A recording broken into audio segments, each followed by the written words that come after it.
चलिए जी, सो आवाज आप लोगों को ठीक आ रही है और स्क्रीन भी नजर आ रही है, तो हम स्टार्ट करते हैं अपना सेशन।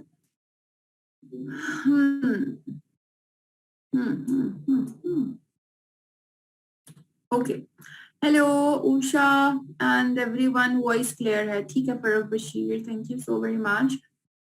ऑलराइट, स्क्रीन भी नजर आ रही है, तो चलिए स्टार्ट करते हैं। और आज की जो ट्रेनिंग है, ट्रेनिंग तो मैं नहीं कहती इसे, मैं बेसिकली कहती हूँ कि ये है हमारी एक ऐसी डिस्कशन और एक ऐसी मीटिंग जिसके अंदर हम एक्सचेंज कर रहे होंगे अपनी नॉलेज, अपनी इंफॉर्मेशन, और हमें एक दूसरे से अक्सर सीखते भी हैं, लर्न भी करते हैं, और हम बेसिकली एक्सपीरियंस हो रहे होते हैं। और ये ऑब्जेक्शन हैंडल करना ऐसा नहीं होता कि एकदम से आप इतने कामयाब हो जाते हैं या एकदम से आप इतने पक्के हो जाते हैं कि आप आने वाले हर सवाल का जवाब देना शुरू कर दें। ऐसा नहीं होता। बहुत सारी चीजें आप आहिस्ता आहिस्ता एक्सपीरियंस, वक्त गुजरने के साथ साथ लर्न करते हैं।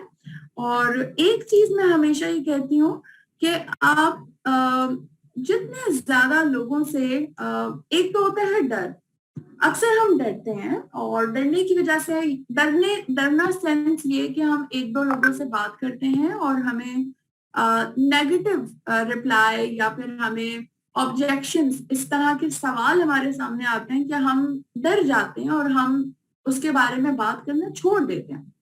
तो इसको हम डर कह सकते हैं। तो इससे बेसिकली क्या होता है कि आप बहुत सारी पॉसिबिलिटीज को भी मिस कर जाते हैं। ठीक है, हम बहुत सारी चीजों में कामयाबी जो होती है वो बेसिकली ऐसे ही होता है ना कि पहाड़ पूरा सर करने के बाद ही आपको कामयाबी मिलती है। तो केटू का पहाड़ हो, चाहे माउंट एवरेस्ट हो, कोई भी पहाड़ हो, चाहे छोटा सा ही पहाड़ हो, पर जब तक आप पहाड़ की चोटी पे नहीं पहुंचते आपको कामयाबी नहीं महसूस होती, आपको कामयाबी फील नहीं होती। और पहाड़ पे चढ़ना डेफिनेटली एक बहुत मुश्किल काम है। तो यस, हर बिजनेस को करना, हर काम बिल्कुल आसान नहीं होता, लेकिन हर काम मुश्किल भी नहीं होता। देखिए, काम को मुश्किल हम बनाते हैं सोच सोच के। तो हमने काम को आसान करना है, हमने ये सोचना है कि हमने ये मुश्किल काम बिल्कुल करना है, लेकिन हम जब पॉजिटिव एटीट्यूड के साथ चलेंगे तो हम इस मुश्किल काम को आसान कर लेंगे। तो अब लेक्चर्स की तरफ छोड़ते हैं और हम आगे चलते हैं और बात करते हैं ऑब्जेक्शंस के ऊपर। बहुत सारे लोगों से हम रोजमर्रा दिन में मिल रहे होते हैं, फेस टू फेस भी मिलते हैं और ऑनलाइन भी कनेक्ट होते हैं, और बहुत सारे ऐसे सवालात हमसे लोग कर जाते हैं जिसका हमें रिस्पॉन्ड नहीं करने आता।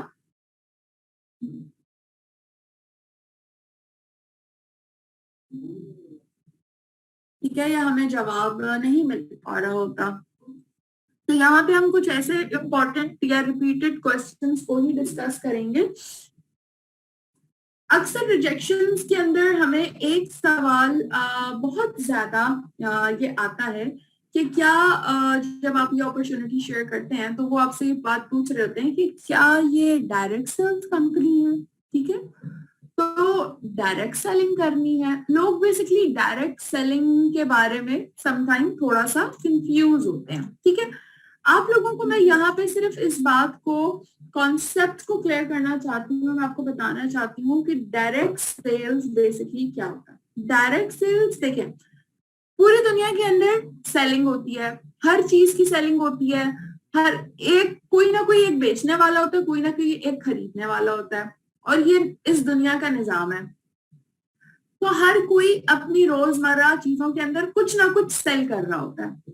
अब सेलिंग क्या होती है, दो तरह से होती है। एक तो जो एक नॉर्मल कमर्शियल सेलिंग होती है, या जिसे इनडायरेक्ट सेलिंग कहा जाता है, वो बेसिकली सेलिंग ऐसी होती है कि जिसमें आप प्रोडक्ट कंपनी बनाती है और उसके बाद वो बड़े बड़े लाखों रुपए, करोड़ों रुपए खर्च करके एड्स बनाते हैं, बड़े बड़े टीवी कमर्शियल्स बनाते हैं, या बाहर बड़े बड़े बोर्ड लगाते हैं, और फिर वो प्रोडक्ट मार्केट होती है, और वो फिर उस प्रोडक्ट की डिमांड क्रिएट होती है। फिर छोटे छोटे स्टोर्स होते हैं डिफरेंट, वहां पे डिस्ट्रीब्यूटर्स लेके जाते हैं, डिस्ट्रीब्यूटर्स का मार्जिन होता है, स्टोर में रखने वाले का मार्जिन होता है, और फिर वो प्रोडक्ट कंज्यूमर के पास आती है, यानी कि 6-8 हाथों से गुजर के वो प्रोडक्ट जो है, जो बनती है, इसी पाकिस्तान के अंदर ही मिसाल के तौर पे बनती है, तो भी आपको 8 हाथों से गुजर के वो प्रोडक्ट आपके पास आती है।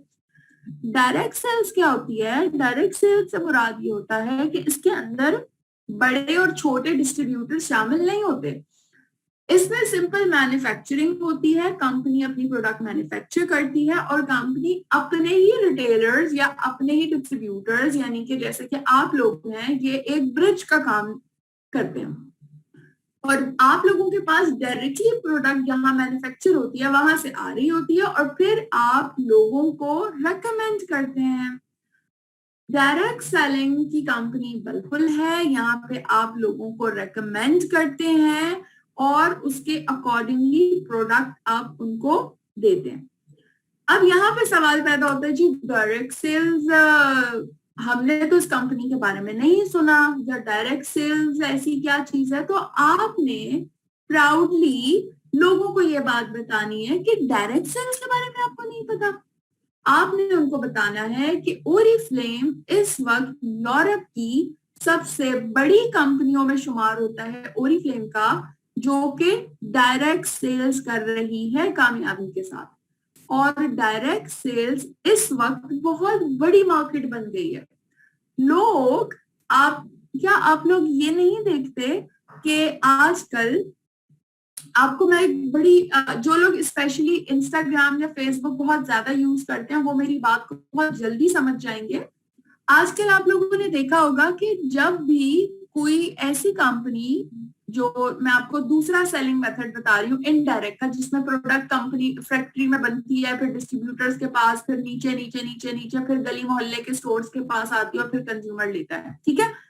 इस तरह की चीजें भी जो कंपनीज बना रही होती हैं वो भी अब समझ गई हैं और वो भी डायरेक्ट सेल्स का सहारा लेती हैं। वो किस तरह से लेती हैं कि वो इन्फ्लुएंस हासिल करने के लिए बहुत सारे एफिलिएट मार्केटर्स को हायर करते हैं, यानी कि वो पैसे देते हैं। मिसाल के तौर पे आप लोगों ने बहुत सारे जो जिस तरीके से समझे कि सेलिब्रिटीज और स्टार्स होते हैं, क्योंकि लोगों को पता है कि जब आपकी फैशन की और मेकअप की बात आती है तो जो कोई सेलिब्रिटी होता है अगर वो ये बात बता दे कि मैं ये प्रोडक्ट यूज कर रही हूँ और उसका ये रिजल्ट है, तो क्या होता है, लोग फिर टीवी एड्स और उस पर कौन क्या बेच रहा है उसको वो प्रेफर नहीं करते। वो ये देखते हैं कि मेरी आइडियल ये बंदी है और ये बंदी ये यूज कर रही है तो मैं भी यूज करूंगा।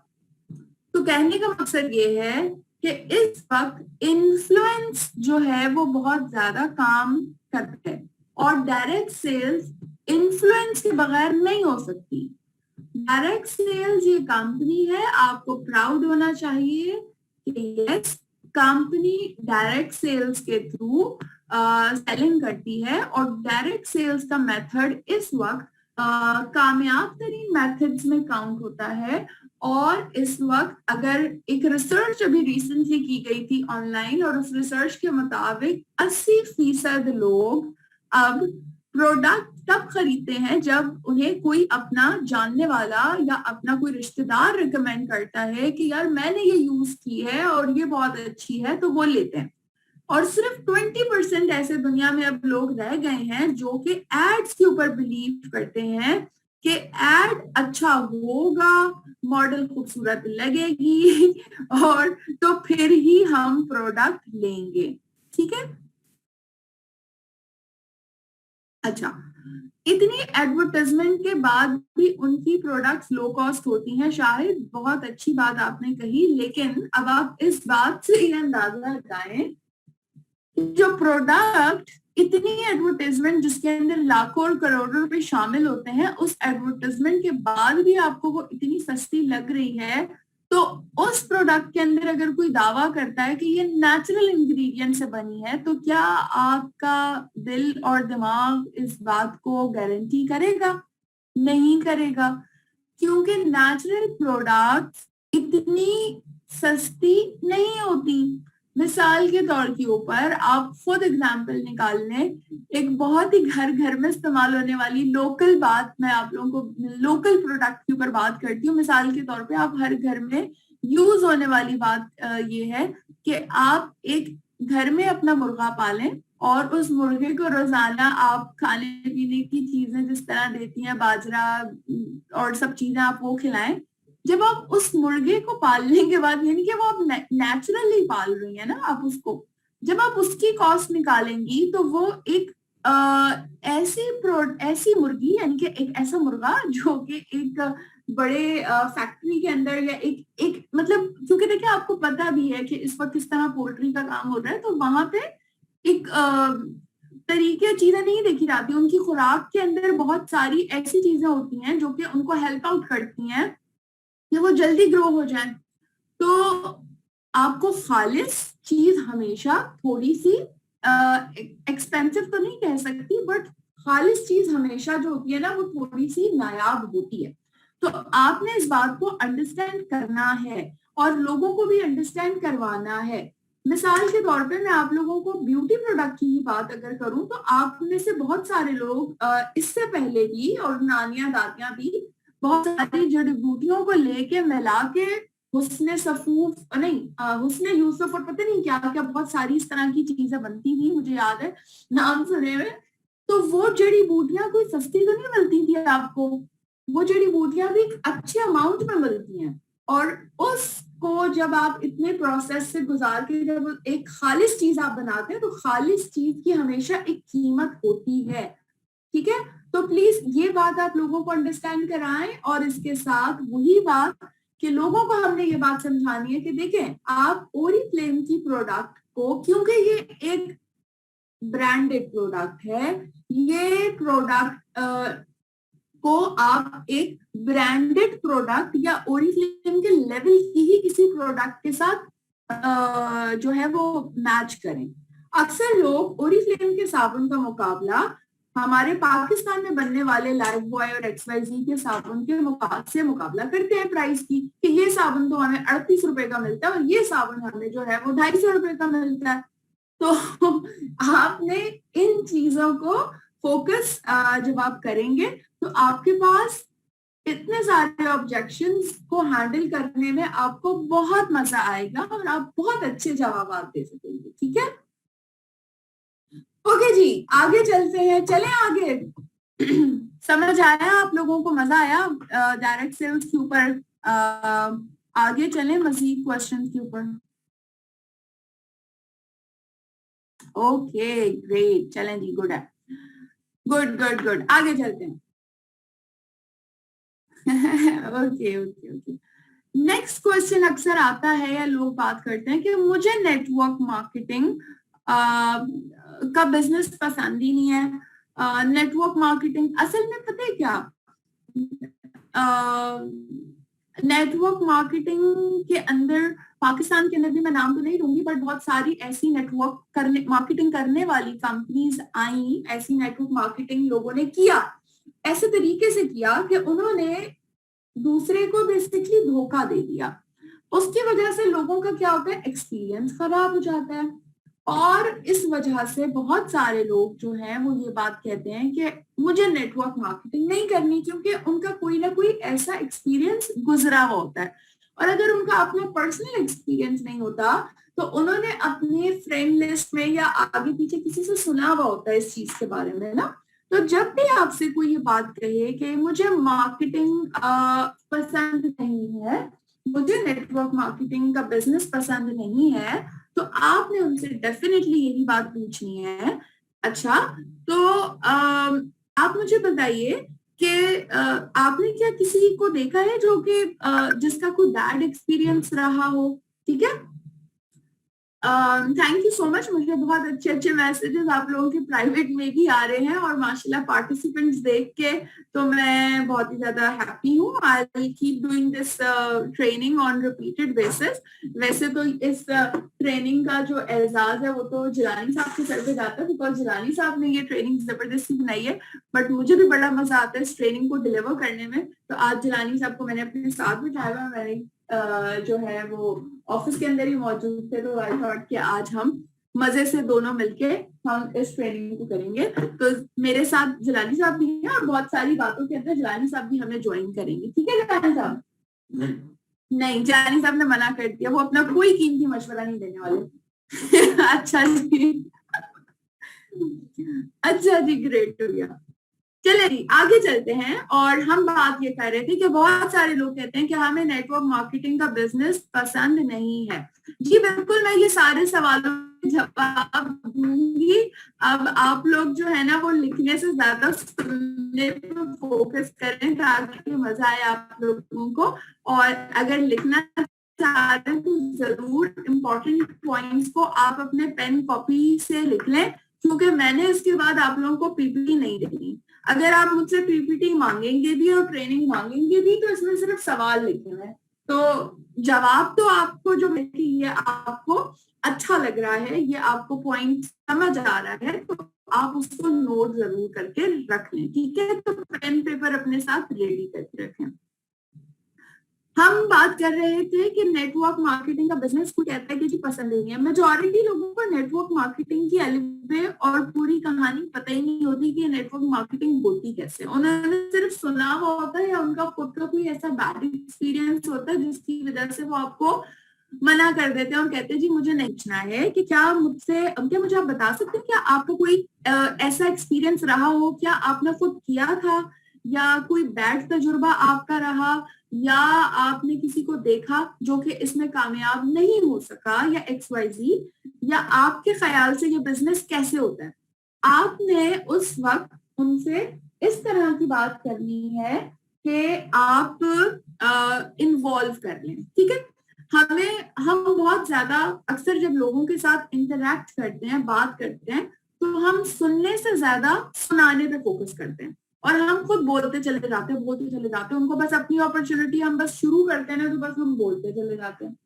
तो हमने क्या करना है कि हमने कोशिश ये करनी है कि लोगों को इस तरह रिलैक्स फील करवाना है। ओपन एंडेड क्वेश्चंस करने हैं। ओपन एंडेड मतलब क्वेश्चंस का मतलब ये होता है कि ऐसे सवाल करने हैं जिससे अगला बंदा थोड़ा सा इजी फील करे और वो आपके साथ बातचीत भी करे।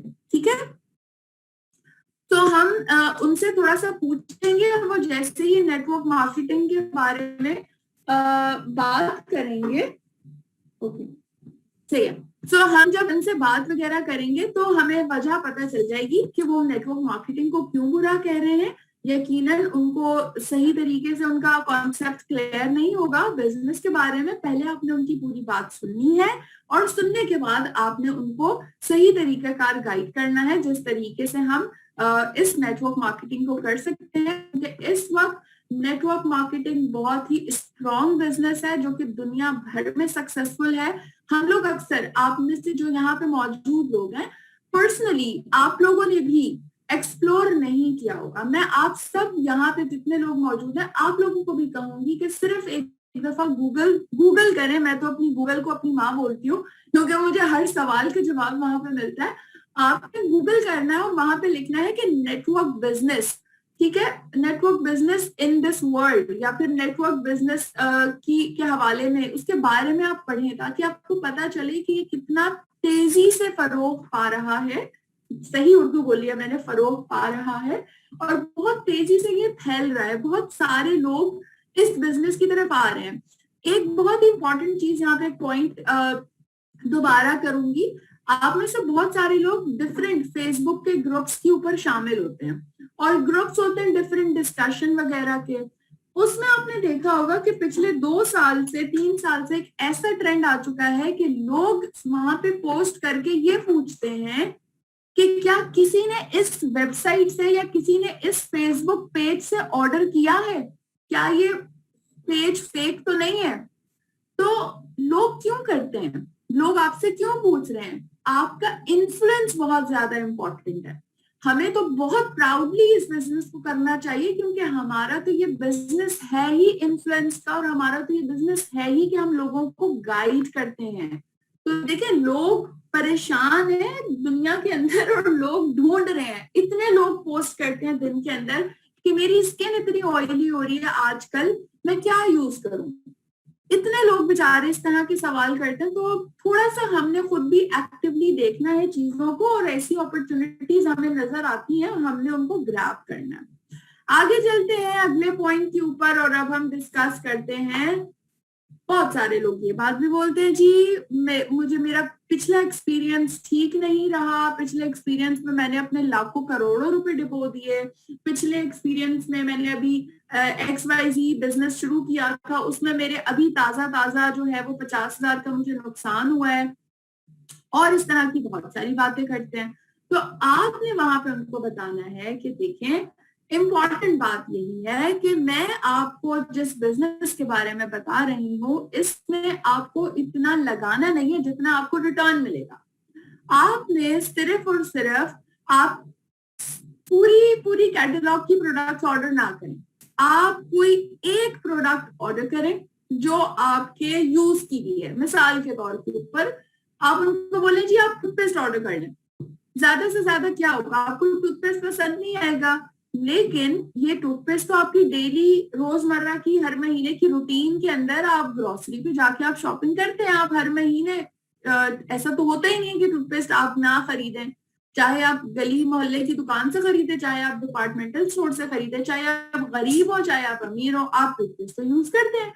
तो आप उनको बिजनेस के साथ और प्रोडक्ट के साथ ट्रस्ट दिलवाने के लिए, ताकि उनका यकीन इसके ऊपर बिल्ड हो, आप उन्हें कोई ऐसी एक प्रोडक्ट जरूर रिकमेंड कीजिए, और उसके साथ कुछ बातें भी उनको ये बात बताइए कि यस आप सिर्फ ये एक प्रोडक्ट लें, और देखिए प्रोडक्ट की रिकमेंडेशन देते हुए आपकी बात में दम होना चाहिए, आपकी आवाज में कॉन्फिडेंस होना चाहिए। अगर आप इतना डरते डरते बोलेंगी अच्छा जी उसने तो बोल दिया, अब आप भी परेशान है, इतना मसला हो जाएगा, मैं उसको गलत ना बता दूं, तो ये सारे सवालात बातें आप लोगों के दिमाग में भी आती होंगी ना। लेकिन देखिए जब आप कॉन्फिडेंट होगी तो आप की रिकमेंडेशन के अंदर या आपके बात करने में बहुत वजन होगा, और उससे एक्चुअली ट्रस्ट बिल्ड होगा। अभी तो शुरुआत है, अभी तो आपने बहुत सारे लोगों को बताना है, बात करनी है, और उनके साथ ट्रस्ट का एक जो है रिलेशनशिप बिल्ड करना है। तो आप उन्हें कोई ना कोई ऐसी प्रोडक्ट बताइए जो कि जिसके ऊपर आपकी भी कमांड हो, जिसके बारे में आपने भी यूज किया हुआ हो। ऐसा ना हो कि टूथपेस्ट आपने यूज ही नहीं किया हुआ और आप उसको रेकमेंड करें और वो टूथपेस्ट ऑर्डर करे, और टूथपेस्ट ऑर्डर करने के बाद वो अगले दिन आपको बोले मेरे दांत तो अभी तक सफेद ही नहीं हुए। तो आपने जब यूज किया होगा तो आप उसको बताएंगे ना जी इसके, ये जो आपने टूथपेस्ट ऑर्डर किया है ये व्हाइटनिंग वाला नहीं है, ये टोटल प्रोटेक्शन वाला है। इसका मकसद ये होता है कि आपके गम्स को जो है वो मुख्तलिफ जो आपके गम से खून आना होता है और डिफरेंट 5-7 तरह की जो प्रॉब्लम्स होती है, मुंह से स्मेल आती है, ये उसको दूर रखता है, और उसके साथ साथ ये आपको आहिस्ता आहिस्ता रिजल्ट देते हुए 2 हफ्तों में, 3 हफ्तों में, 4 हफ्तों में बेहतरीन रिजल्ट आपको मिलते हैं। अब इतनी तफसील या इतनी अच्छी इंफॉर्मेशन आप उनको तभी दे पाएंगी, ऐसी इंफॉर्मेशन जिससे वो सेटिस्फाई हो सके जब तक आप प्रोडक्ट को खुद नहीं यूज कर रहे होंगे। ठीक है, तो रिकमेंडेशन हमेशा उस प्रोडक्ट का देंगी आप जो आपने यूज किया हुआ है, वरना आपके पास सवाल का जब आपके पास ऑब्जेक्शन आएगा तो आप डरते डरते अपनी अपलाइन मैनेजर डायरेक्टर को बोलेंगी, या हो सकता है जिसके कहने पे आपने ज्वाइन किया उसको आप बड़ा सा एक मैसेज लिख के जवाब दे देंगी, मैंने तो सुना था इतनी महंगी प्रोडक्ट, ऐसी प्रोडक्ट्स हैं, ऐसे रिजल्ट्स हैं, और मुझे तो लोगों से बातें सुननी पड़ रही है। तो इसमें गलती आपकी है, क्योंकि आपने खुद पहले प्रोडक्ट लेनी थी, आपने यूज करना था, और फिर आपने प्रोडक्ट को रेकमेंड करना था। अगले सवाल पे आते हैं, और सवाल नहीं एतराज के ऊपर आते हैं, और लोग ये वाली बात बोलते हैं जी लोगों के साथ तो बहुत मगजमारी करनी पड़ती है। ठीक है, अच्छा, अब ये वाली बात बिल्कुल आती है, और इस वाली बात से तो आप सभी लोग एग्री होंगे। जो यहाँ पे 202 लोग हैं, इन 202 में से 200 लोग यही बात बोलते होंगे कि हाँ मगजमारी तो बहुत करनी पड़ती है ना।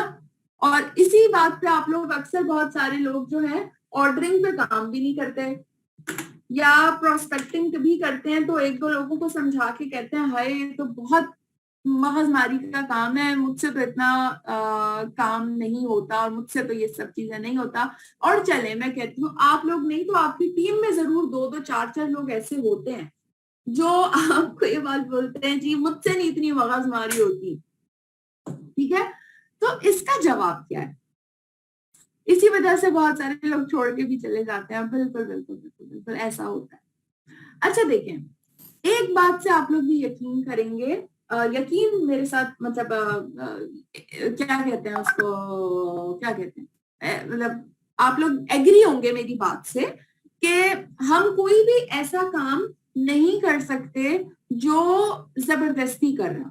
ठीक है, तो अगर तो आपको जबरदस्ती किसी ने ओरिजिनल के साथ ज्वाइन कराया है और कोई जबरदस्ती आपके सर पे जो है वो बंदूक लेके खड़ा हुआ है कि ऑर्डर्स कलेक्ट करो या लोगों से बात करो और प्रोस्पेक्ट्स करो, अगर तो कोई जबरदस्ती कर रहा है तो ऑब्वियसली आपको ये काम करना मगजमारी लगेगा। लेकिन अगर आपको अपने ड्रीम्स याद हैं और अगर आपका ट्रस्ट है ओरिफ्लेम के प्लेटफॉर्म के साथ कि मैं इस प्लेटफॉर्म के साथ अपने इस ख्वाब को और अपनी इस चीज को अचीव कर सकती हूँ, तो आपको ये बिल्कुल भी मगजमारी नहीं लगेगी। ठीक है, दूसरी इंपॉर्टेंट बात ये है कि देखिए मगजमारी इसलिए लगती है क्योंकि हम दिल से काम नहीं करते। काम तो हमने हाथों से करना होता है, चल के करना होता है, दिमाग से भी करना होता है, मुंह से भी करना होता है, लेकिन हमने काम को दिल से करना होता है। दिल से इसलिए बोल रही हूँ कि देखिए असल में मैं क्या समझती हूँ कि जब प्रोडक्ट हम यूज करते हैं ना पर्सनल, जब हम प्रोडक्ट को यूज करते हैं और यूज करते करते हम इसके कस्टमर बन जाते हैं, पर्सनल भी लॉयल कस्टमर बनते हैं, तो ये प्रोडक्ट सिर्फ हमारे स्किन पे नहीं जाती, या प्रोडक्ट जो है ना हमारे खून के अंदर भी दौड़ना शुरू हो जाती है, हमारे खून में शामिल हो जाती हैं। मैं यहाँ पे बहुत सारे ऐसे लीडर्स के नाम ले सकती हूँ जो जिनको पता नहीं कितने कितने साल हो गए हैं और वो ओरिफ्लेम के साथ कनेक्ट है। अक्सर ऐसे लोग भी हैं जो कि कामयाब नहीं हो सके, लेकिन वो ओरिफ्लेम को खैर बात नहीं कर सकते क्योंकि वो कहते हैं हमें प्रोडक्ट्स बहुत अच्छी लगती हैं, हमें ओरिफ्लेम से प्यार है। तो आपको भी ऐसे बहुत सारे लोग मिलते होंगे क्योंकि प्रोडक्ट को इस्तेमाल करते हैं।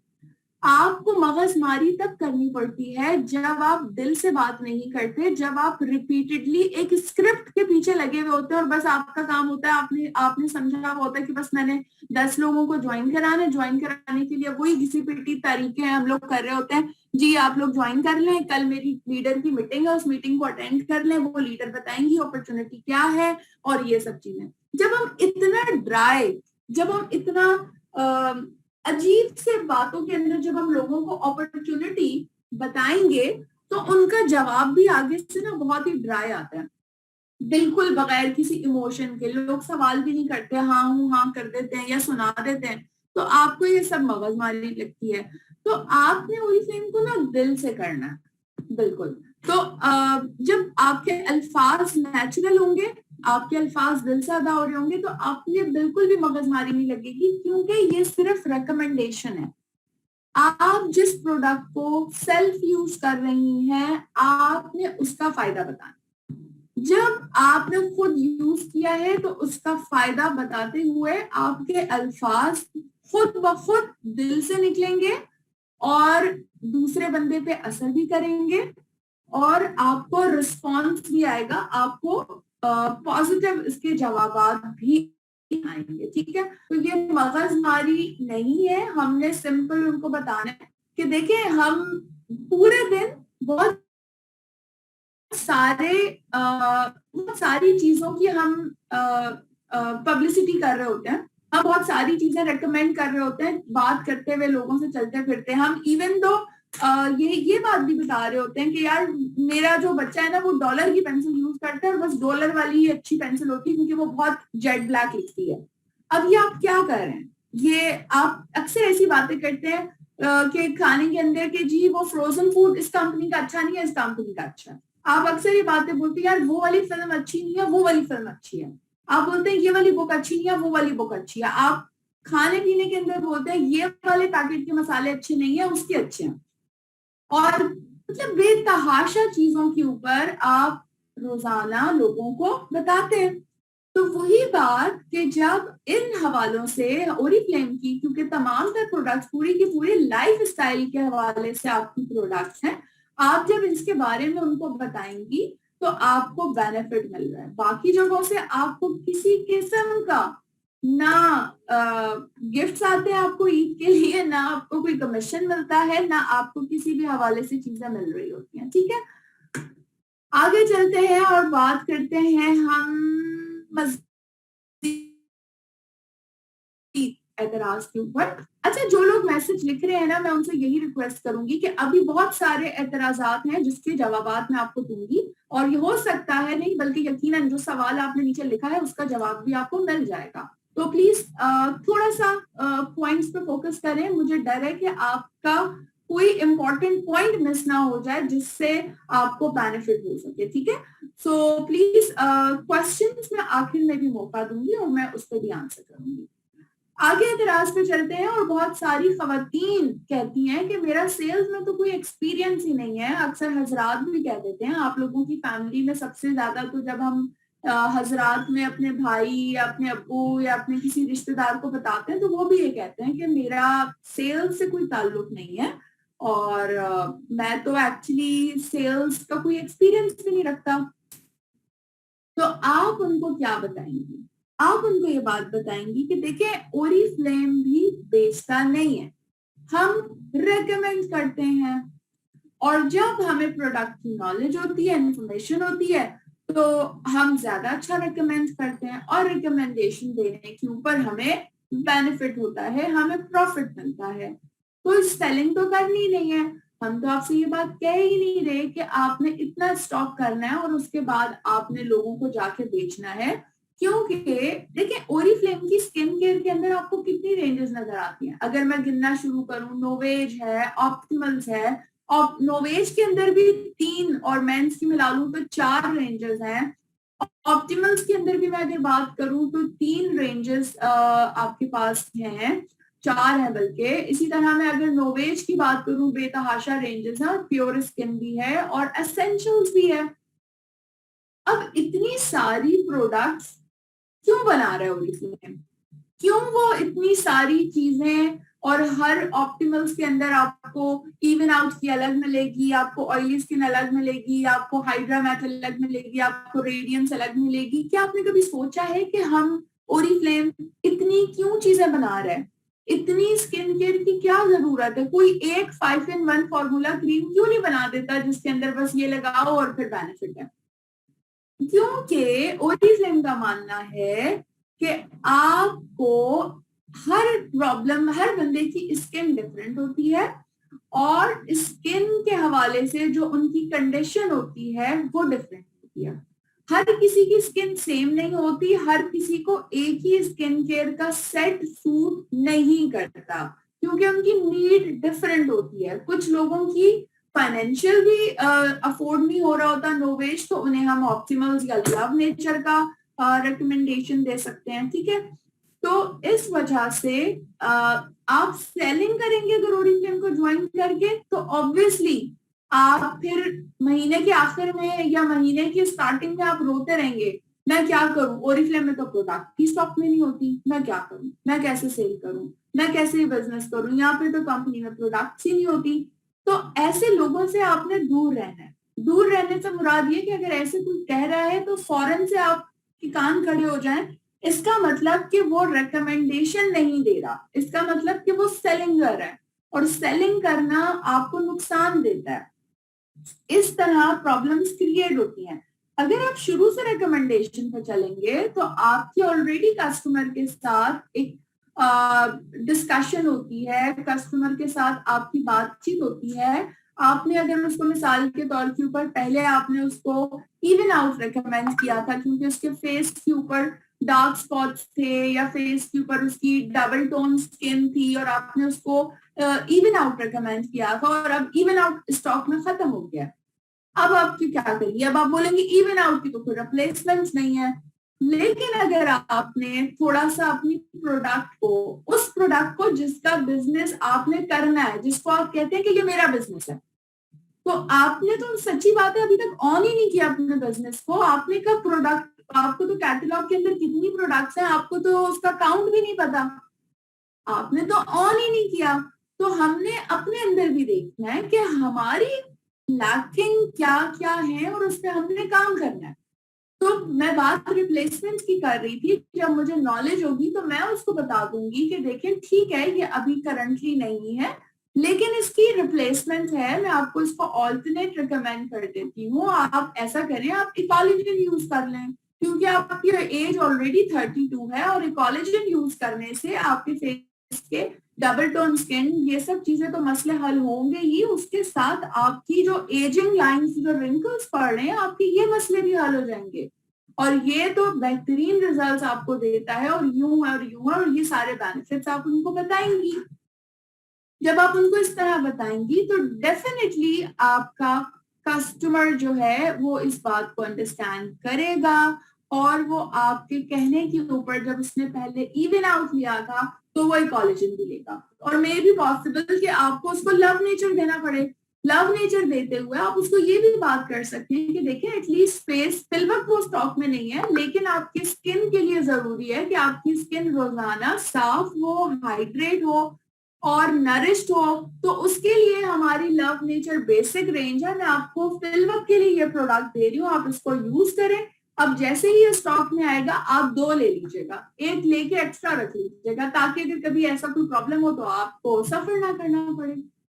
तो आप टोटली डिपेंड आपके ऊपर है, आपने उस तरीके से लोगों को अपने गाइड करना है जिस तरह से आप अपने बिजनेस को ऑन करते हैं। आगे चलते हैं और अगले एतराज पे बात करते हैं। जी सबसे बड़ी बात ये, अब आप लोगों के मैसेजेस आना शुरू हो जाएंगे। जी मैम बिल्कुल यही मसला होता है, लोग यही कहते हैं हमारे पास पैसे ही नहीं है और हमसे गरीब कोई है ही नहीं। मैं यहाँ पे बिल्कुल भी मकसद गरीब कहना या सब करना कोई मजाक वाली बात तो नहीं है, मैं बिल्कुल भी नहीं चाहती कि मैं ऐसा कोई मजाक उड़ाऊं, बट यहाँ पे बात हो रही है सीरियसनेस की और यहाँ पे बात हो रही है बिजनेस की, ठीक है। तो जब बिजनेस की बात हो रही है तो लाजमी सी बात है बिजनेस आपका बगैर इन्वेस्टमेंट किए यूज नहीं स्टार्ट नहीं होता। लेकिन बिजनेस की भी टाइप्स होती हैं, देखिए 2 तरीके हैं, या तो अगर आपने कोई बिजनेस करना है तो आपके पास लाखों करोड़ों रुपए हैं क्योंकि आपके पास पैसा है लेकिन आपके पास दिमाग नहीं है या आप अपने आप को फिजिकली इतना चलाना इतना यूज नहीं करना चाहते, तो आप क्या करते हो, आपके पास लाखों करोड़ों रुपए हैं, आपने एक फैक्ट्री बनाई उसमें आपने प्रोडक्शन लगा दी, अब उसको चलाने के लिए आपने डिफरेंट लोग हायर कर लिए, आपने वहां पे जनरल मैनेजर रख लिया, ऑपरेशन मैनेजर रख लिया, मार्केटिंग की बंदी रख ली, वहां पे आपने कस्टमर सर्विस का रख लिया, तो क्या हुआ, ये सारे काम आपने खुद तो नहीं किया ना, आपने पैसे से उस बिजनेस को स्टार्ट किया और उसके साथ बाकी लोगों को भी सर्विस देने के पैसे दिए और इस तरह आपका बिजनेस चला। अब बात यह है कि हम तो उन लोगों को बिजनेस पिच कर रहे हैं जिनके पास लाखों करोड़ों नहीं है लेकिन वो चाहते हैं कि हम कोई बिजनेस करें, थोड़े से बिजनेस माइंड हो और वो इस बात को समझते हो कि हमने अपनी कुछ इनकम बढ़ानी है साइडलाइन, क्योंकि इस कोविड के बाद से इन 2-3 साल के एक्सपीरियंस में मेरे ख्याल से अब हर घर में हर खातून और हर हजरत का माइंड ये अंडरस्टैंड हो चुका है कि हमें साइड इनकम कोई ना कोई करनी है, क्योंकि बहुत सारे लोग जो कि एक फिक्स सैलरी के ऊपर थे, बड़ी बड़ी कंपनीज में काम कर रहे थे, उनको एक दिन में 1 महीने के अंदर जो है वो निकाला गया, ठीक है, जरूरत के मुताबिक। तो हर कोई ये बंदा सोच रहा है इस वक्त, तो ऐसा मैं अगर कोई कहता है आपको नहीं जी हमें कोई पैसे कमाने की जरूरत नहीं है, तो ऐसा तो हो ही नहीं सकता ना, हर कोई किसी न किसी हर कोई किसी न किसी हवाले से चाहता है कि हम कुछ इनकम करें। तो आपने ऐसे लोगों के साथ बातचीत करनी है और उनको बताना है कि ये सीरियस बिजनेस है, मैं आपसे कोई मजाक तो कर ही नहीं रही, आपको यहाँ पे एटलीस्ट आपके पास कितनी इनकम है, अगर कोई बात बोलता है तो आप उससे पहले खुद ही सवाल कर लेना, आप उससे सवाल कर लें तो आपके पास इन्वेस्टमेंट के लिए कितने पैसे हैं, आपने बिजनेस करना है, वो बोलेगी, खुद ही बताएगी आपको, जी मेरे पास 5,000 है, मेरे पास 50,000 है, मेरे पास 1 लाख रुपए। आपको बहुत सारे ऐसे लोग मिलेंगे जो आपको बोलेंगे, लेकिन बात यह कि सवाल आपने करना है, आपने दूसरे बंदे को मौका देना है कि वो अपने अंदर से बोले, क्योंकि देखिए जब वो बोलेगा तो आपको सवाल का जवाब देना आसान रहेगा और आप जो जो पूछा जा रहा है आप उसका जवाब दे सकेंगे, तो आप मसले के हल की तरफ आएंगे। अगर आप अगले बंदे के अंदर झांकने की कोशिश नहीं करेंगे और आप उसका समझ ही नहीं आएगा कि उसका माइंड क्या है और आप बोलते जाएंगे तो वो चीज फिर आपके लिए रिजल्टफुल नहीं होगी। आप जब किसी के पास जाते हो, किसी को अपॉर्चुनिटी देते हैं, तो मैं तो हमेशा से यही बात कहती कि आपने ये बात नहीं कहनी कि जी बिल्कुल विदाउट इन्वेस्टमेंट के बिजनेस है, ऐसा नहीं होता। देखिए रजिस्ट्रेशन फी 0 है, आप रजिस्टर फ्री कर सकती हैं। आपको ट्रस्ट नहीं हो रहा कंपनी है कि नहीं है, चलें जी आप रजिस्टर करके देख लें। आप जैसी ओरिफ्लेम को रजिस्टर करेंगी वेबसाइट के ऊपर, आपको ऑफिशियली ओरिफ्लेम के नाम से एक मैसेज आ जाएगा, उसमें आपका कंसल्टेंट नंबर आएगा, उसमें आपकी सब चीजें आएंगी। तो क्या हुआ, एक बंदे का जो ट्रस्ट था वो बिल्ड हो गया। रजिस्ट्रेशन फ्री है। अब लेकिन सिर्फ रजिस्टर हो जाने से तो बिजनेस शुरू नहीं होता। अब आप सवाल करें, उनसे पूछें आपके पास बिजनेस करने के लिए कितनी रकम है। बोले कि नहीं जी मेरे पास कोई बड़ी रकम नहीं है। आप बोले ठीक है आपके पास छोटी ही है रकम, तो कितनी रकम है। वो बोलेगी जी ज्यादा से ज्यादा मतलब 500 1,000 रुपए, इतना बोल देगी अगर आपको लगता है क्योंकि बहुत ही, तो आप 1,000 रुपए से भी उसका बिजनेस शुरू करवा सकती है ना। आप लोगों ने सोप्स के ऊपर इतने लोगों को काम करवाया और कामयाब हुए आप लोग, ठीक है। अगर किसी का इतना ही लो बजट है तो आप उसको सोप के बारे में फायदे बताएं, रेकमेंड करें, उसको ये बात की इंपॉर्टेंस बताएं कि वो पहले खुद यूज करे, रिजल्ट आप उसको भी शेयर करें और उसको भी बोलें कि वो शेयर करे और फिर वो बिजनेस स्टार्ट होगा। या आप उनसे बात करें, उनसे बोलें कि देखें अगर ये है तो आप किसी से उधार ले लें, 2 3 4 5 हज़ार रुपए उधार लें, लेकिन आप लें, क्योंकि ये बिजनेस सिर्फ ऐसे शुरू नहीं होगा, ठीक है। अगर आप यही वाली बात पे चलते हैं जी कैटलॉग ले लें और कैटलॉग लेके आपने बस लोगों को देना है, तो ये एक बहुत पॉजिटिव चीज है, लेकिन मेरी एक बात को समझो, मुझे जवाब दें कि आप खाली कैटलॉग दिखा दिखा के आप किसके ऑर्डर ले सकती हैं जब आपने खुद ही यूज नहीं किया। आप क्या बोलेंगी, वो आपसे पूछेगी कि ये फेस वॉश कैसा है, तो आप बोलेंगी बहुत अच्छा है। 2 पेजेस के बाद वो आपसे पूछेगी ये कोलेजन का फेस वॉश कैसा है, आप बोलेंगे ये तो बहुत ही अच्छा है। अगले पेज पे जाएंगे, बोलेंगे जी प्योर स्किन का फेस वॉश कैसा है, आप बोलेंगे जी बहुत ही अच्छा है। फिर आगे जाएंगे एसेंशियल के फेस वॉश पे, अब आप क्या बोलेंगी, बहुत ही अच्छा है।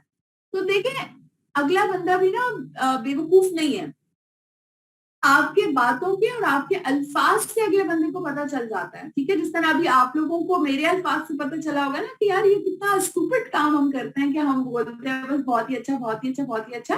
तो हमारे पास ये जवाब नहीं होना चाहिए, हमारे पास जवाब ये होना चाहिए कि यस इस फेस वॉश में ये फायदा है। आपको खुद डिफरेंस भी पता होना चाहिए। जब आप ये गाइडेंस करेंगे तो आप अगले बंदे को, नेगेटिव बंदे को भी पॉजिटिव कर पाएंगे। और रकम वाली बात, जब अगले बंदे को कॉन्फिडेंस ही होगा ना, यार मैं जिस बंदी से बात कर रही हूँ इसका बहुत नॉलेज है, एक्सपीरियंस है, मुझे इससे बात करके कॉन्फिडेंस आ रहा है, मुझे इससे बात करके मजा आ रहा है, तो वो उधार लेगा, उधार भी लेगा। उसने कहीं बीसी के लिए पैसे जमा करके रखे हो वो भी करेगी, वो कुछ ना कुछ करके। और अक्सर खवातीन, ऐसा होता नहीं है, खवातीन ने 1,000 2,000 कहीं ना कहीं छुपा के संभाल के रखे हुए होते हैं मुश्किल वक्त के लिए, और मेजोरिटी खवातीन ये करती हैं, ठीक है। तो ऐसा नहीं है, खवातीन ये संभाल के थोड़े बहुत पैसे रखती हैं और वो इसको कनेक्ट कर सकती हैं, ठीक है।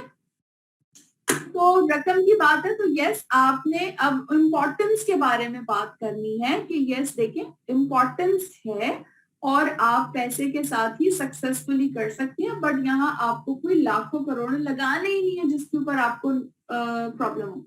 अब आ जाते हैं जी मेरे पास वक्त नहीं है, बोलते हैं जी मेरे पास तो टाइम ही नहीं है। अक्सर स्टूडेंट्स आप लोगों को ज्वाइन करते हैं और स्टूडेंट्स की बात कहते हैं कि जी हमारी तो क्लासेस होती हैं, हम कैसे करेंगे। अक्सर हाउस वाइफ, सबसे ज्यादा हाउस वाइफ कहती है मेरे पास तो टाइम ही नहीं है, और बाकी हाउस वाइफ के पास टाइम नहीं होता क्योंकि वो तो सुबह उठती है और सुबह उठ के नाश्ता बनाती है, फिर बच्चों को भेजती है, फिर उसको काम कराया, फिर खाना बनाया, फिर शाम की चाय बनाई, फिर सो के उठी, फिर रात का खाना बनाया। खवातीन का तो पूरा दिन ऐसे ही गुजरता है। लेकिन अगर मैं यहाँ पे बात करूं तो इस वक्त जितने लोग कनेक्टेड हैं उनमें से 80% तो हाउस वाइफ्स ही हैं। आप लोगों ने कैसे टाइम निकाला? इस वक्त आप लोग इस मीटिंग को अटेंड करने के लिए कैसे आपने टाइम निकाला है? आपने भी तो यकीनन बहुत सारे कामों को अलाइन किया होगा, आपने बहुत सारी चीजों को आपने सेटल डाउन किया होगा। तो देखें, ऑर्गेनाइज करके हमें चलना चाहिए। और जब बात आती है इंटरप्रेन्योर बनने की, जब बात आती है बिजनेस करने की, तो आपको थोड़ा सा प्लान के साथ चलना होता है। तो तमाम तर बहुत सारी हाउसवाइफ्स हैं, आप उनकी मेंटोरशिप करें, आप उनको मेंटोर करें, आप उनको सिखाएं कि वो किस तरह अपने वक्त को कैपिटलाइज कर सकती हैं, ज्यादा फायदा उठा सकती हैं। और इसका बहुत आसान सा हल है, आप उनको बोलें जी आप सुबह 8 बजे उठती हैं, आप पेज पे लिख दें कि आप कितने बजे उठी और नाश्ता कितने बजे बनाना है और बच्चों को कितने बजे भेजना है। उनसे सिर्फ टाइम लिखवाती जाइएगा, आपको सब पता चल जाएगा बीच में कितना वक्त है जो वो थोड़ा सा अच्छे से यूटिलाइज करके इस बिजनेस को भी कर सकती हैं। ठीक है, तो बहुत इसके ऊपर तो आप कि खुद से बेहतर कोई जवाब दे ही नहीं सकता। यहाँ पे बात आती है सिर्फ और सिर्फ मेंटोरशिप की।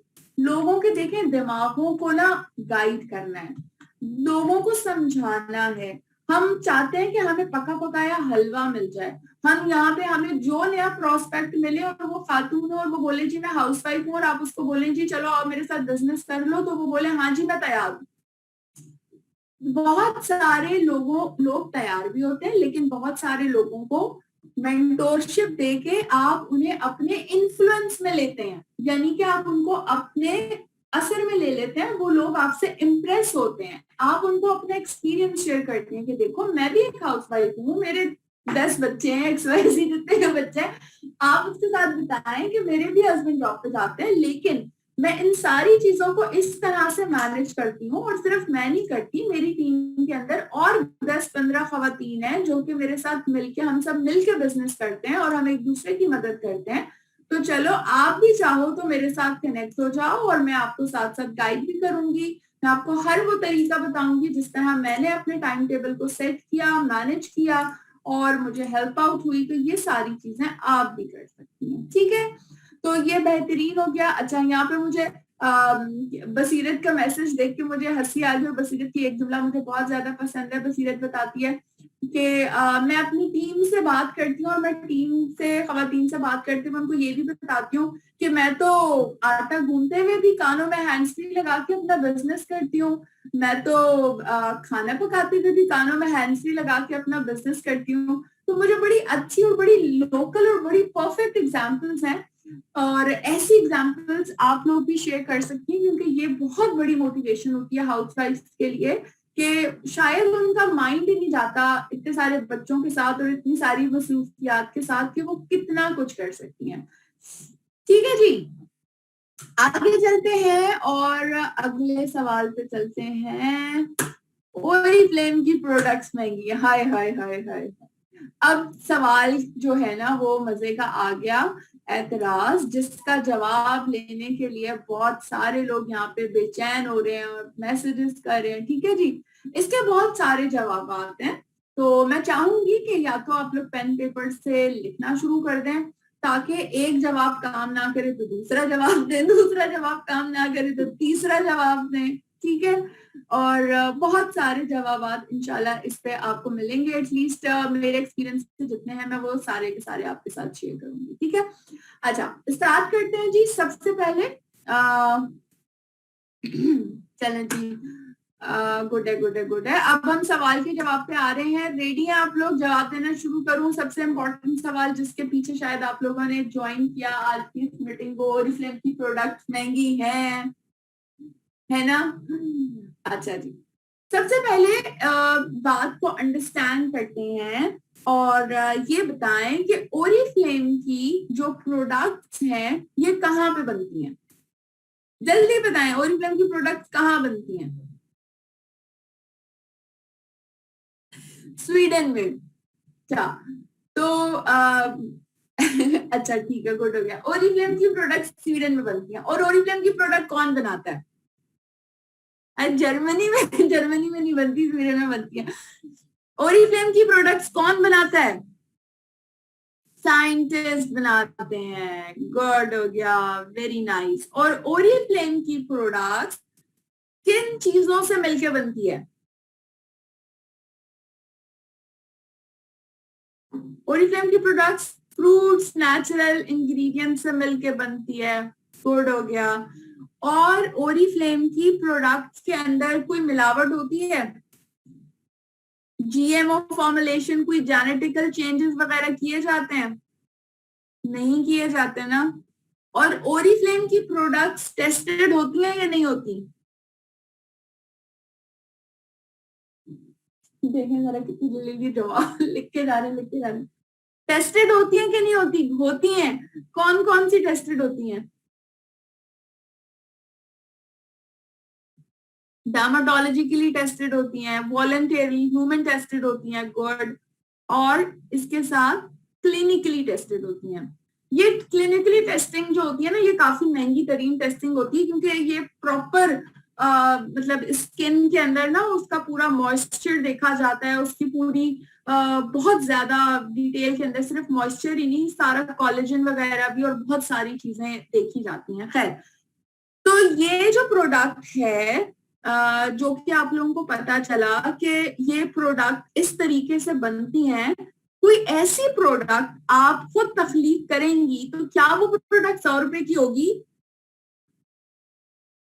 कितने की होगी अगर ऐसी प्रोडक्ट आप खुद तख्लीक करेंगी जिसके अंदर इतने सारे फायदे होंगे?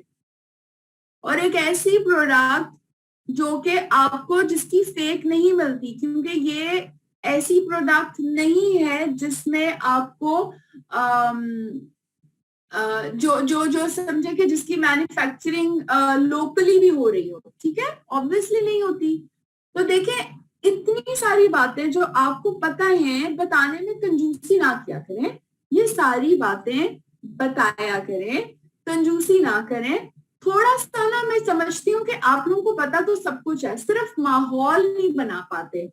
दूसरे बंदे के दिमाग को ना आप लोग कैप्चर नहीं कर सकते, ठीक है। अब इसके साथ एक बात ऐड आपने ये करनी है, लोगों को इस बात के बारे में बताना है कि आप जो भी लिपस्टिक यूज कर रही हैं, 100 रुपए की, 200 रुपए की, 400 रुपए की, या चलो 1000 रुपए की आप लिपस्टिक यूज करती हैं, क्या आपको पता है इस लिपस्टिक के अंदर कौन कौन से इंग्रेडिएंट शामिल हैं? क्या इस प्रोडक्ट के अंदर जो इंग्रेडिएंट शामिल हैं वो आपकी स्किन को किसी किस्म का नुकसान नहीं पहुंचाएंगी? ठीक है। तो आपने उनको साथ साथ ये बात भी बतानी है कि देखें, जो थोड़ी सी क्या कह सकते हैं कि सस्ता जो होता है ना, सस्ता केमिकल होता है, और जो महंगा होता है ना, इन शॉर्ट, वो नेचुरल होता है।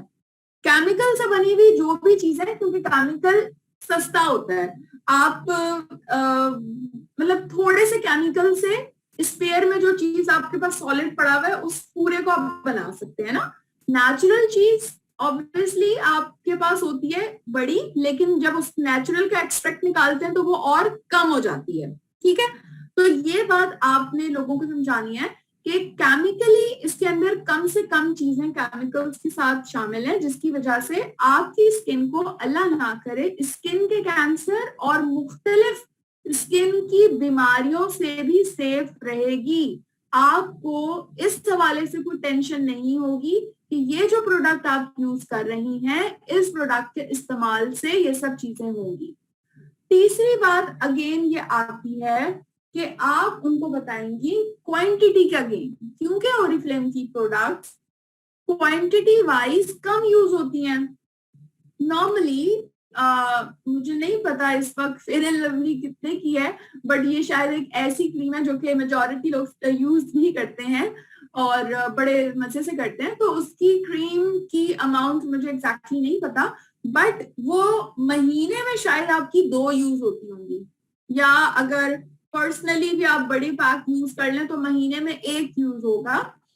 लेकिन जब आप ओरिफ्लेम की फेस क्रीम, या मैं चले एसेंशियल की ही बात करती हूँ, जो अभी इस वक्त एसेंशियल्स का SPF 10 के साथ फेस क्रीम आई हुई है, बहुत अमेजिंग है, मुझे तो बहुत पसंद है। उस क्रीम की मैं अगर बात करूं तो वो छोटी सी ट्यूब 3 महीने तो बहुत ही आराम से निकालती है।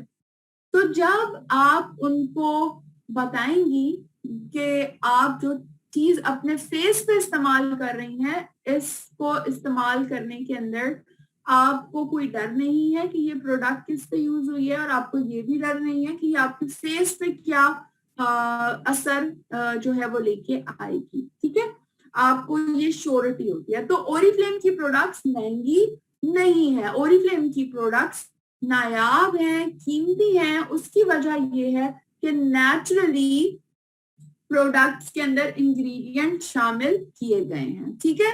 सो आई एम श्योर कि अभी बहुत सारी चीजें आप लोगों को जवाबात मिल गए होंगे। और एक और बात आप ये कर सकती हैं, आप लोगों को ये बात बता सकती हैं कि देखिए, मैं तो बहुत सारी प्रोडक्ट्स हर महीने न्यू मेरे पास ऑफर्स आती हैं, हर महीने कंपनी गिफ्ट देती है, और मैं उन गिफ्ट के अंदर बहुत सारी प्रोडक्ट्स जो हैं नई नई इंजॉय कर रही होती हूँ।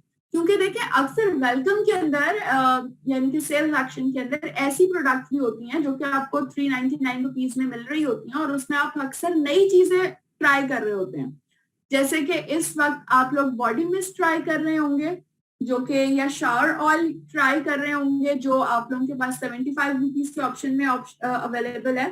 तो ये आपके लिए एक नई प्रोडक्ट है, और जिसको आप एक्सपीरियंस कर रही हैं, और ये मजा सिर्फ आपको ही मिल रहा है क्योंकि आप एक मेंबर हैं।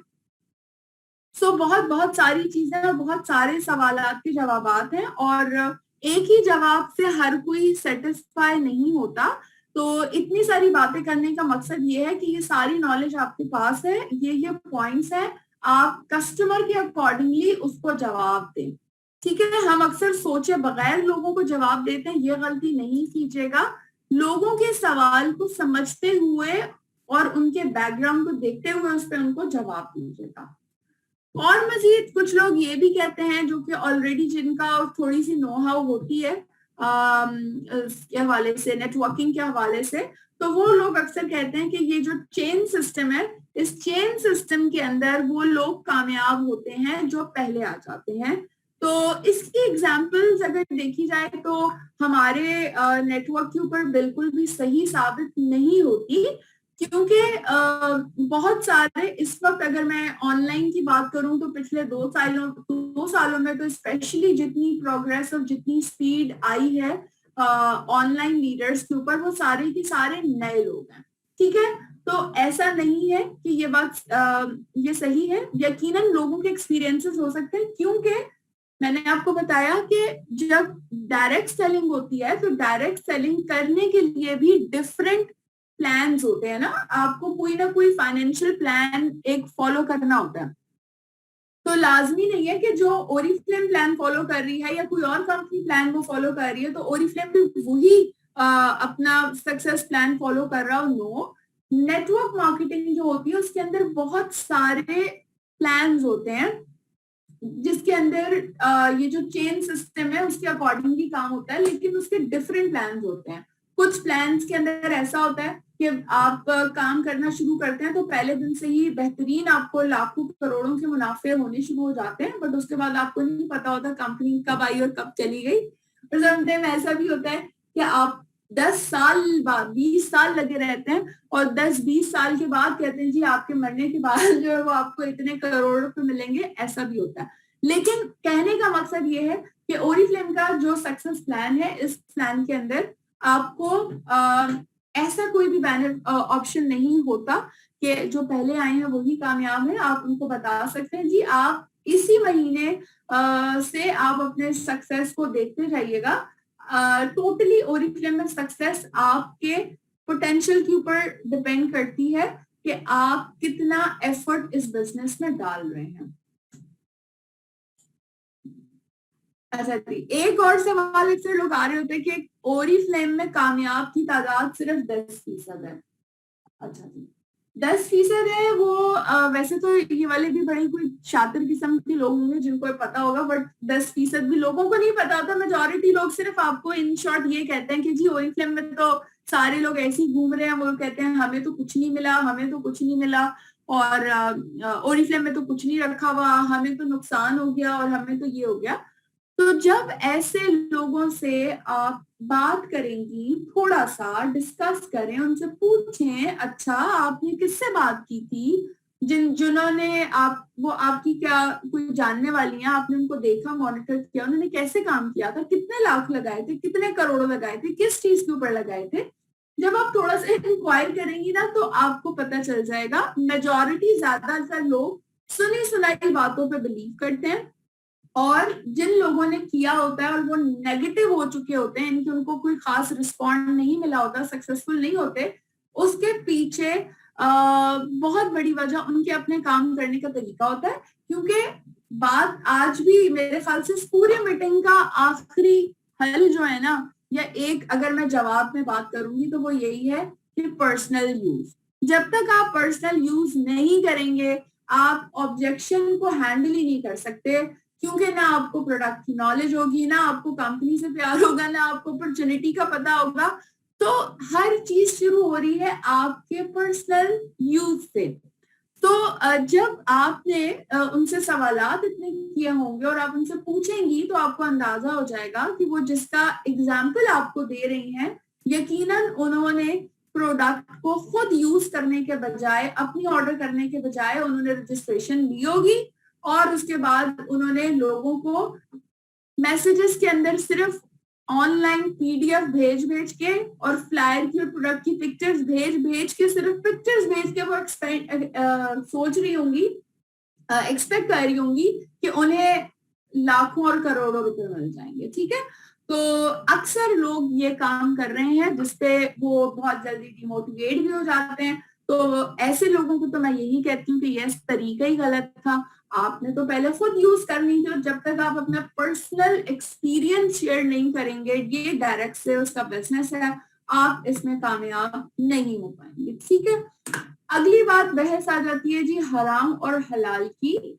बहुत सारे लोगों को मैंने देखा है, बहुत ही अच्छे से काम करते हैं, टीम भी बनाते हैं, सक्सेसफुल होते हैं, और फिर एकदम से क्या होता है कि उनके सामने कोई फतवा आ जाता है, या उनका दिल कोई खराब कर देता है, या XYZ, और वो आपको कहते हैं कि जी ये बिजनेस तो हराम है, और वो ये काम छोड़ देते हैं। ठीक है, तो अगर तो कोई देखिए किसी के, मैंने ये देखा है, नोट किया है कि अगर किसी के दिल में ये बात आ चुकी है और वो ये डिसीजन ले चुका है कि जी ये हराम है और मैंने छोड़ देना है, तो बेहतर यही है कि आप बहुत ज्यादा उनके साथ जिद और बहस करने का फायदा नहीं है। क्योंकि एक दफा जब बंदा माइंड में सोच लेता है तो फौरी तौर के ऊपर आप उसको पॉजिटिव नहीं कर सकते, आप उसको थोड़ा सा वक्त दिया करें और उसको, उस बंदे को अपने फॉलो अप में रखें। ठीक है, दूसरी बात ये कि हलाल और हराम के बारे में मैं अगर बात करूं तो देखिए, मैं आपको सिर्फ इतनी बात कहूंगी, मैं आपको अपनी पर्सनल बात बताऊंगी। बिनोरिया मस्जिद काफी बड़ी मस्जिद है, काफी बड़ा नाम है। इस बिनोरिया मस्जिद का एक फतवा मैंने ये भी देखा था जिसमें लिखा हुआ है कि ये हराम है, और मैंने पर्सनली बिनोरिया मस्जिद का ही एक फतवा देखा है जिसमें लिखा हुआ है कि ये हलाल है। ठीक है, एक ही मस्जिद का दोनों फतवे मैंने देखे हैं कि हलाल भी है और हराम भी है। जो डिफरेंस था, अगर मैं उस फतवे को पढ़ती हूँ तो उसमें जो एक्चुअली डिफरेंस था वो सवाल के अंदर डिफरेंस था। जिस तरीके का सवाल या जिस तरीके का बिजनेस आपने जिन भी मुफ्ती साहब को या जिन साहब से आप फतवा ले रही हैं उनको आपने इस बिजनेस के बारे में बताया है, जो आपने अल्फाज कहे हैं या जो अल्फाज आपने लिख के मैसेज के अंदर, कॉल के अंदर, लेटर के अंदर जो भी करके आपने भेजा है, उस मुफ्ती साहब ने उसके ऊपर फतवा देना है।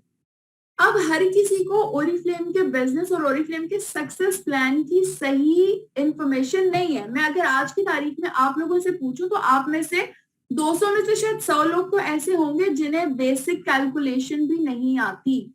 आपको बेसिक भी बिजनेस का नहीं पता कि आपको आपके नीचे वाले से और ऊपर वाले से कैसे कमीशन मिलता है। तो जब आपको ये बात क्लियर ही नहीं है और बहुत सारे नए आने वाले लोग या आपकी ही टीम के अंदर बहुत सारे ऐसे लोग क्या करते हैं कि उन्हें ये बारे में नहीं पता होता बिजनेस की कैलकुलेशन कमीशन की कैसे होती है, कहाँ पे कितनी कटौती होती है, और वो फतवा लेने पहुंच जाते हैं। तो देखिए, ऐसे अगर लोग फतवा ले रहे हैं और आप उसका सवाल को जरूर पढ़ें, उसमें आपको पता चल जाएगा। अक्सर लोग बिजनेस को दूसरे बिजनेस की तरह ही शेयर कर रहे होते हैं कि इसमें जो आता है वो काम करे ना करे उससे मिलता रहता है और उसके नीचे, तो ऐसा नहीं है। ओरिफ्लेम के सक्सेस प्लान को अगर आप लोग सही से पढ़ेंगे, डिस्कस करेंगे, खोल के देखेंगे, तो आपको समझ आ जाएगा कि ओरिफ्लेम के सक्सेस प्लान में आप लोगों को जो कमीशन मिलता है, और अक्सर बहुत सारे लोग आप लोगों में से बोल रहे होते हैं ना, मैम हमारे नीचे एक 3% आ गया और मैं भी 3%, तो मेरा कमीशन जीरो क्यों हो गया? क्या वजह है? क्योंकि ओरिफ्लेम जिसकी एफर्ट है उसको पे करता है, ठीक है।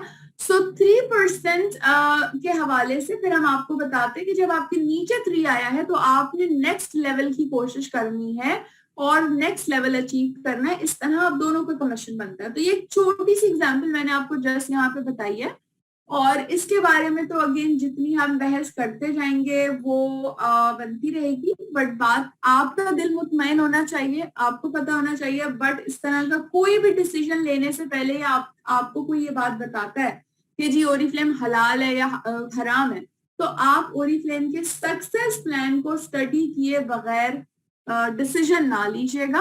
क्योंकि सक्सेस प्लान को जब आप स्टडी करेंगे तो आपको अंदाजा हो जाएगा कि यहाँ पे किस तरह कमीशन कैलकुलेट होता है और किस तरह आपको नहीं मिलता जब आपके नीचे भी कामयाब लोग डेवलप हो रहे होते हैं, ठीक है। आगे चलते हैं और बात करते हैं जी वही कि इनडायरेक्ट कमीशन हराम है, क्योंकि इसमें बहुत सारे लोग ये बात कहते हैं कि जी हम तो ज्वाइन हो जाएंगे और मेरे नीचे 5 लोग हैं और मेरे नीचे वो 5 लोग काम करेंगे, और अगर मैं नहीं भी काम करती तो मुझे नीचे वालों की तरफ से कमीशन मिलता रहेगा। तो जो लोग ये समझते हैं शायद वो बेसिक कैलकुलेशन उनको नहीं पता, क्योंकि अगर इस तरह से होगा तो आपका कमीशन डेफिनेटली नहीं बन रहा होता, आप डिफॉल्ट कर जाते हैं। या अगर एक आध महीना आपका बन भी जाता है तो दूसरे महीने ऑटोमेटिकली आप उस लेवल के ऊपर नहीं होते, आपका नीचे वाला स्ट्रॉन्ग हो जाता है और वो कमीशन हासिल करता है। हाँ, इनडायरेक्ट कमीशन आप उसके लिए हलाल आपके लिए क्यों हो जाता है? क्योंकि जब आपने अपनी टीम में अगर 5 लोगों को ज्वाइन कराया है तो उन 5 लोगों को ग्रो करवाना आपकी जिम्मेदारी है। आपने उन 5 लोगों के साथ एफर्ट करनी है, उनको गाइड करना है, उनकी कॉल्स पर उनको एंटरटेन करना है, उनको बिजनेस समझाना है, उनको प्रोडक्ट की नॉलेज देनी है, उनको ट्रेनिंग्स में लेके आना है, उनके ख्वाबों को पूरा करने में अपना पार्ट प्ले करना है। जब आप ये सब काम कर रहे हैं तो आपके नीचे वाले के ऊपर आपकी एफर्ट लग रही है, तो फिर इनडायरेक्ट कमीशन आपके लिए हराम कैसे हो सकता है? ऑब्वियसली नहीं हो सकता। आप क्योंकि अपनी टीम पे एफर्ट कर रहे हैं, ठीक है जी। तो आई एम श्योर कि मैं अपना पॉइंट आप लोगों को क्लियर कर पाई होंगी, और ये सारा का सारा पॉइंट जब आप बिजनेस कैलकुलेशन को ओरिफ्लेम के समझेंगे तो आप इन सवालों के जवाबात लोगों को बहुत ही ज्यादा आसानी से दे सकेंगे और कॉन्सेप्ट भी उनको क्लियर कर पाएंगे। आगे चलते हैं जी, और अगली बात आ जाती है अक्सर लोग जिनको आप बिजनेस अपॉर्चुनिटी के बारे में बता देते हैं और वो फिर कहते हैं जी चलो मैं अपने हस्बैंड से पूछ के बताऊंगी, मैं मशवरा करके बताऊंगी और ये सब चीजें। तो मैं तो सिर्फ ये बात कहती हूँ कि आपको इतना टाइम ही लोगों को नहीं देना चाहिए सोचने का। हम गलती क्या करते हैं, हम लोगों को आज अपॉर्चुनिटी समझाएंगे, उसके बाद हम उसे ज्वाइन करा देंगे, उसके बाद उसको बोलेंगे अब तुम्हारे पास 30 दिन है, 30 तारीख से पहले पहले अपना ऑर्डर कर लेना वरना मसला हो जाएगा। अब आपने उसको 30 दिन छोड़ दिया, ठीक है, तो ये आपकी गलती, आपने इतना बड़ा टाइम उसको क्यों दिया? आपने आज उसको ज्वाइन कराया है तो आपने साथ ही उसको नेक्स्ट स्टेप गाइड करना है कि ऑर्डर कर ले। देखिए, आप ज्यादा के टाइम देंगे, आपकी गलती है ना, आपने तो उसको नेक्स्ट स्टेप बताया ही नहीं, आपने तो उसको बोला कि बस ऑर्डर कर लेना, आपने उसको आगे चीजें नहीं बताई, जो कि आपकी गलती है, आपने डिले कर दिया। अब इसमें लाजमी सी बात है 30 दिन या 15 दिन भी बहुत होते हैं। बहुत सारे ऐसे लोग हमें टकरा जाते हैं जो कि अपने एक्सपीरियंसेस के मुताबिक कहानियां सुनाते हैं, और आपका जो कॉन्सेप्ट होता है या आपका जो फोकस होता है वो एकदम हट जाता है, और आप जो है फिर रिस्पॉन्ड करना छोड़ देते हैं। तो हमेशा अपने कंसल्टेंट्स को, अपने प्रोस्पेक्ट्स को, अपने कस्टमर्स को ऐसे इंटरैक्ट करें कि जब वो आपके साथ ज्वाइन हो के रजिस्टर हो जाएं तो आप उनको बहुत ज्यादा लंबा वक्त ना दें, ठीक है। और डेफिनेटली अगर फिर भी वो उनको वक्त चाहिए तो आप उनको ये बात जरूर कहिएगा कि मशवरा हमेशा किसी ऐसे बंदे से ही कीजिएगा जो कि इसमें कामयाब हो, क्योंकि आपको नाकाम लोग हर जगह के ऊपर नजर आते हैं, और वो नाकाम लोग इसीलिए फारिग नजर आते हैं क्योंकि वो कामयाब ही नहीं हुए थे। तो आप नाकाम लोगों से कैसे सक्सेसफुल होने का एक्सपीरियंस पूछ सकते हैं। आपने अगर एक्सपीरियंस लेना है तो आप उन लोगों से पूछें जो कि इस बिजनेस के साथ ज्वाइन है और लाखों करोड़ों रुपए कमा रहे हैं, ताकि आपको बेहतर मशवरा मिल सके और आप भी उनके साथ मिलकर कामयाब हो सकें। तो आई एम श्योर कि इस तरह आपके लोग इजीली आपकी बात को अंडरस्टैंड करेंगे। और अगेन इस सवाल का जवाब हम अक्सर डिस्कस कर ही चुके हैं बीच में भी, कि मेरी दोस्त ने ज्वाइन किया था और वो बुरी तरह नाकाम हो गई और उसकी राय ये है कि काम दुरुस्त नहीं। ऐसे बहुत सारी दोस्तें आपको भी मिलेंगी, और बस ऐसी दोस्तों से आपने जरा सवालों की बौछार करनी है और उनसे पूछना है।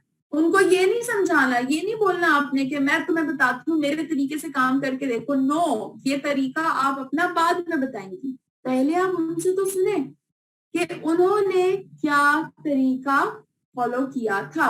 जब आप उनसे पूछेंगी तो आपको पता चल जाएगा कि उन्होंने ट्रेनिंग तो अटेंड ही नहीं की थी, उन्होंने कोई प्रोडक्ट अपने लिए तो ऑर्डर ही नहीं की, और सिर्फ कैटलॉग और फ्लायर्स को दिखा दिखा के लोगों से वो ऑर्डर्स लेने की कोशिश कर रही थी। ठीक है, आगे चलते हैं। और यस, लोग पूछते हैं कि इसमें कोई खतरा हो सकता है, पता नहीं ये कंपनी बंद ना हो जाए, ये कंपनी चली ना जाए, पता नहीं इतने में मैं 2000 का ऑर्डर कर लूं, ये 2000 रुपए मेरे डूब ना जाए। तो यहाँ आप उनको जवाब देंगी कि देखिए 2000 रुपए आज के दिन में तो हम अगर 2 लोग बाहर जाके खाना खाते हैं, हम 2000 रुपए तो वहीं पे खाना खा के खत्म कर देते हैं। 2000 रुपए तो आपका शायद एक आजकल लॉन का सूट भी नहीं आता, अगर आप ब्रांडेड सूट लेने जाते हैं तो वो लॉन का सूट भी आपको 3-3.5 हजार रुपए का मेरे ख्याल से मिलता है। तो आपने उनको ये बात बतानी है कि देखिए आपको इसमें किस बात का खतरा है। यहाँ पे तो आप अपना थोड़ा सा अमाउंट और ज्यादा अपनी मेहनत लगाएंगे, अपनी एफर्ट लगाएंगे, तो आपका वक्त, अगर आप अच्छे अंदाज में पॉजिटिवली अपना वक्त इन्वेस्ट कर रहे हैं तो वो वक्त और वो मेहनत आपकी कहीं भी नहीं जाएगी, वो आपको रिटर्न में मिलेगा।